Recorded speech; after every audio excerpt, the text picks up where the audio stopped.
Hello welcome. ನಮ್ಮ ಆರುಷ್ಗೆ ಇವತ್ತು typhoid vaccination ಕೊಡಿಸಿದ್ವಿ.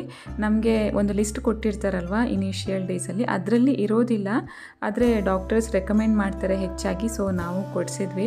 ಇದನ್ನು ಕ್ಯಾಪ್ಚರ್ ಮಾಡಿರೋದು ವ್ಯಾಕ್ಸಿನೇಷನ್ ಕೊಟ್ಟಾದಮೇಲೆ. ಆ್ಯಕ್ಚುಲಿ ನಾವು ಹೋಗುವಾಗ ನಮ್ಮ ಅಪಾಯಿಂಟ್ಮೆಂಟ್ ಟೈಮ್ ಬಂದಿತ್ತು. ಸೊ ಕರೆಕ್ಟಾಗಿ ನಾವು ಹೋಗಿದ್ವಿ. ಸೊ ಡೈರೆಕ್ಟಾಗಿ ಡಾಕ್ಟರ್ನ ಕನ್ಸಲ್ಟ್ ಆಗಿ ವ್ಯಾಕ್ಸಿನೇಷನ್ ಆದಮೇಲೆ ಒಂದು 10 ನಿಮಿಷ ಅಲ್ಲಿ ಕುತ್ಕೊಳ್ಳಿಕ್ಕೆ ಹೇಳ್ತಾರಲ್ವ, ಆ ಟೈಮಲ್ಲಿ ಕ್ಯಾಪ್ಚರ್ ಮಾಡಿರೋದು. ಜಾಸ್ತಿ ಅಳೋದಿಲ್ಲ ಆರುಷ್, 1-2 ನಿಮಿಷ ಅಳ್ತಾನಷ್ಟೇ, ಮತ್ತು ಸಮಾಧಾನ ಆಗ್ತಾನೆ. ಡಾಕ್ಟರ್ದು ಚೇಂಬರಲ್ಲಿ ಹೋಗಿ ಕುತ್ಕೊಂಡ ಕ್ಷಣದಿಂದ ಅಲ್ಲೆಲ್ಲ ಕಬೋರ್ಡಲ್ಲಿ ಇರುವಂತಹ ಸಿರಪ್ ಬಾಟಲ್ಸನ್ನು ನೋಡಿ ಜ್ಯೂಸ್ ಅಂತ ಕೇಳ್ತಾ ಇದ್ದ. ಸೊ ಅವರೊಂದು ಎಲೆಕ್ಟ್ರಲ್ ಫ್ರೀಯಾಗಿ ಕೊಟ್ಬಿಟ್ರು ಅವನಿಗೆ. ಯಾವ ಫ್ಲೇವರ್ ಬೇಕು, ಆರೆಂಜ್ ಬೇಕಾ ಆ್ಯಪಲ್ ಬೇಕಾ ಅಂತ ಕೇಳಿದ್ದಕ್ಕೆ ಇವನೇ ದೊಡ್ಡ ಸ್ಟೈಲಲ್ಲಿ ಆರೆಂಜ್ ಬೇಕು ಅಂತ ಕೇಳಿದ್ದಕ್ಕೆ ಆರೆಂಜ್ ಫ್ಲೇವರಲ್ಲಿ ಎಲೆಕ್ಟ್ರಲ್ ಕೊಟ್ಟಿದ್ರು. ಸೊ ಮನೆಗೆ ಬಂದಮೇಲೆ ಅದನ್ನು ಕೂಡ ಸ್ವಲ್ಪ ಕೊಡಿಸಿದ್ವಿ. ಅವನಿಗೆ ಇವತ್ತು ತುಂಬಾ ಖುಷಿ ಆಯಿತು ಮತ್ತು ಹ್ಯಾಪಿ ಆಗಿದ್ದ.